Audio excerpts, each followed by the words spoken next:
என்எஸ்எஸ்ல வந்து காலேஜில் இருந்தேன். அப்போ தான் என்னோட தன்னார்வல தொண்டு ஆரம்பிச்சது. ஸோ அங்கே தான் வந்து எனக்கு லைஃப்னா என்ன, பலதரப்பட்ட மனிதர்களை பார்க்குற ஒரு சந்தர்ப்பம் கிடைச்சிது. அதுக்கு வந்து இந்த வாலண்டரி வந்து ஒரு பெரிய ஹெல்ப் பண்ணுறது. அதுக்கப்புறம் என்னோட காலேஜ் முடிச்சதுக்கப்புறம் நிறைய பிளட் டொனேஷன் கேம்ப் வந்து காலேஜில் ஆர்கனைஸ் பண்ணுறப்ப வந்து நிறைய மனிதர்களை பார்க்குறப்ப அந்த மாதிரி தான் என்னோட வாலண்டரி ஒர்க் நடந்தது. ரெண்டு மெயின் ஏரியாவில் வந்து நான் ஒர்க் பண்ணிகிட்டு இருக்கிறேன். அது வந்து என்னோட கடமைன்னு நினைக்கிற சொசைட்டிக்கு திரும்பி கொடுக்குறது. முதல் வந்து ஃபஸ்ட்டு ஒர்க் வந்து கல்வி. எனக்கு வந்து எங்கள் அப்பா அம்மா வந்து கஷ்டப்பட்டு தான் எனக்கு படிக்க வச்சாங்க. இன்றைக்கி ஒரு நல்ல நிலைமையில் இருக்குது.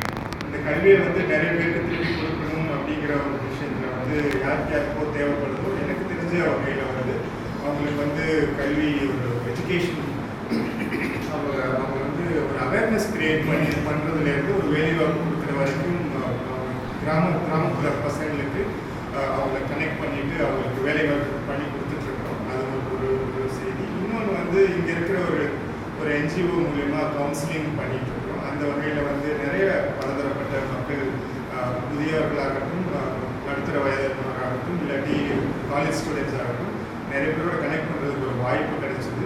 அந்த வாய்ப்பு மூலமா நிறைய பேரோட முகத்தில் ஒரு புன்னகை ஏற்படுத்துறதுக்கு நான் முயற்சிகள் பண்ணிட்டு இருக்கேன்.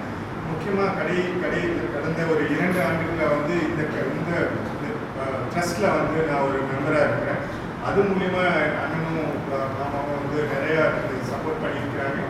அந்த அந்த அந்த அந்த வாய்ப்பு மூலயமா நிறைய குழந்தைகளுக்கு, நிறைய மாணவர்களுக்கு வந்து அவங்க முகத்தில் ஒரு மகிழ்ச்சியோ ஒரு புன்னகையோ ஏற்படுறதுக்கான வாய்ப்பு நிறைய ஒர்க் பண்ணிட்டு இருக்கேன். அந்த வகையில் என்னால் முடிஞ்ச சமுதாயத்துக்கு நான்